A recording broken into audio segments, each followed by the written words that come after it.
Hey guys, Ottawa Scotty here. One of the biggest problems I see with the old Sea-Doos is problems with the fuel system.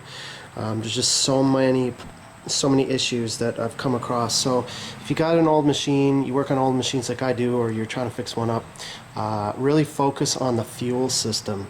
So this video is going to be a complete rundown of the entire fuel system, so you know all the different pieces and components and the common problems that you're going to run into and what to do about it. So first of all, let's start with the tank.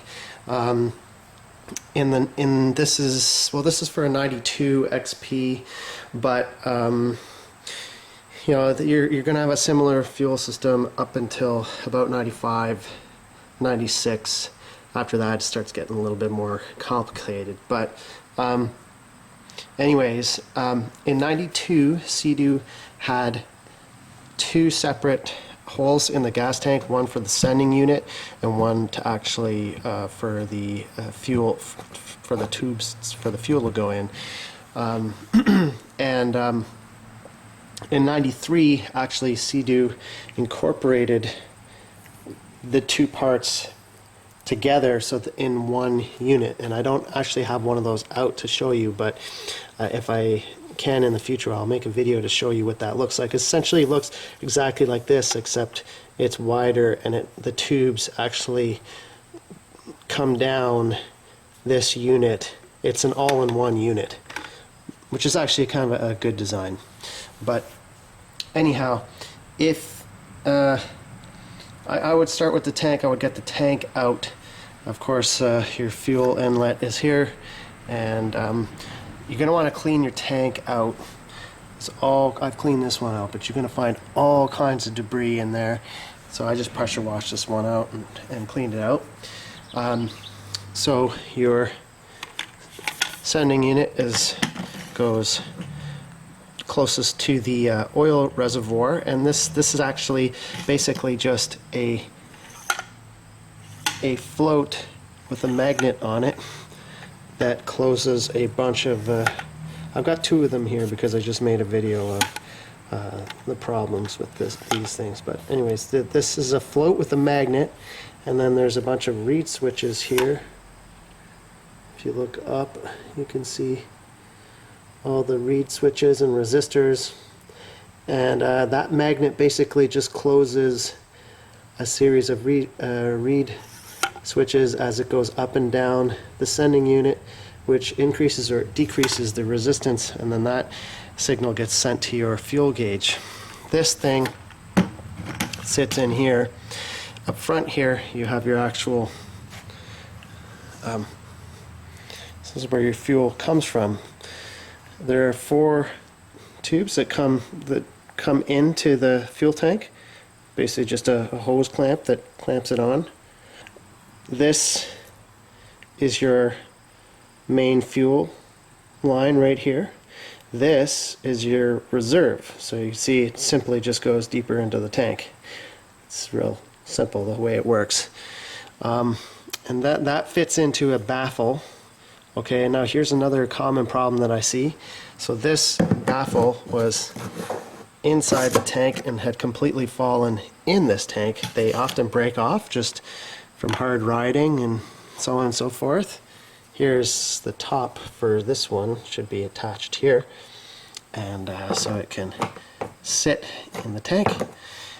But fortunately, I've got a lot of parts, so I've got myself one from another year, and that fits in just like that. And then basically this goes in your tank, and that baffle just keeps these lines straight down. Of course, there's some fuel filters on the strainers on the end here, and the purpose of this is just to keep the lines straight down into the tank.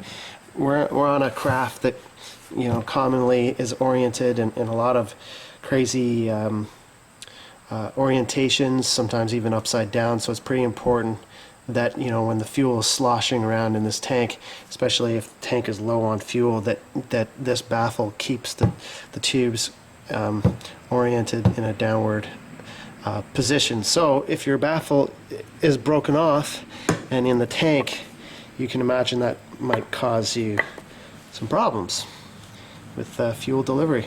So I see that quite a lot, broken baffles. So you know, but if your baffle is broken, you can repair it. There's various ways of repairing that.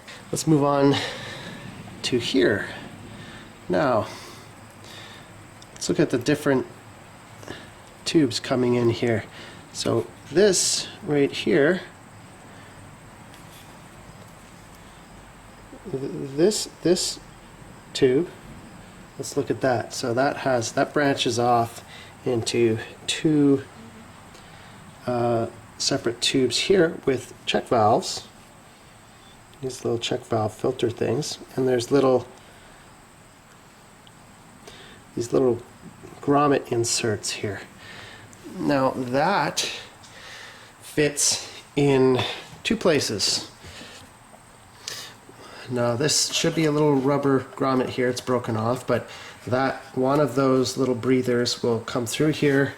The other one is going to attach to this front grommet. You can see that there's a rubber grommet, and that little part fits in there, and that's essentially so that the fuel tank can breathe, so it doesn't get locked up or anything like that. So the fuel tank's got to have air coming into it so that the fuel can come out of it, essentially. It's a really clever system. You know, if the hull's full of water and you can't breathe from this air dam here coming in this intake, then it gets its air from up here in the hood. And I've got a whole video on how the Sea-Doo breathes, so I'd highly recommend that you watch that video, because I talk in detail about how the Sea-Doo is able to breathe. And so that's important.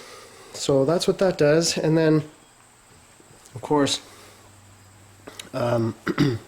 we have the next, let's have a look.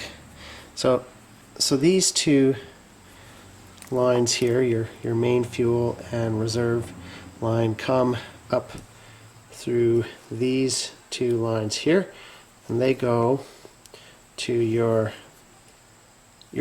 valve switch. So this is where you would select, you know, reserve or shut off or your main fuel, and then it comes out through here, goes through your fuel filter, comes out through the fuel filter to your engine, and then you've got a line here that comes from the carbs and back into your fuel tank, and that comes in through this little piece here and returns into the tank. So that's pretty much the entire rundown of the fuel system and how it works. And I should mention one other thing. These black fuel lines, they're usually okay. Obviously it's always good to replace your fuel lines. I'm not going to replace these, they still look okay, but in the early 90s Bombardier was using these gray fuel lines, and they are notorious for gumming up carbs and deteriorating in the fuel. So if you do see those gray fuel lines, it's a good idea to get those out of there immediately and change them just for some different lines. But so that is the complete fuel system, and if you got an old ski like this, highly recommend taking it apart, taking the fuel system apart, cleaning it out, getting all the junk out of the tank, because I'll show you probably what your tank is gonna look like. So here's one, and it's outside because it's so smelly and like rancid. I'm not even sure if you guys can see in there, but there's just so much crap in there. And actually I mean, you can just see how much garbage is in there. It's absolutely filthy, filled with actually, I'll show you what happened here too. It's hard to see on camera, but what all that debris is actually bits and pieces of the old fuel line. Those tubes actually broke off into the tank, so that's why this person was having a hard time. As you can see, obviously that ain't gonna work, but that's just a small example of, you know, a problem you can have. So you're not gonna get any fuel to your engine in that way. And even if you do replace those, you're probably gonna your fuel system's gonna get all clogged up with the shit that's in the tank. So yeah, so all kinds of problems with the fuel system. Take it apart, clean it out, the parts that are busted, repair that, and yeah, you should be on your way. I mean, if you do that once and you just take good care of it, it should run for indefinitely. So yeah, guys, it's just a quick video which ended up not being super quick, but I hope that helps anyone out there trying to diagnose their fuel system.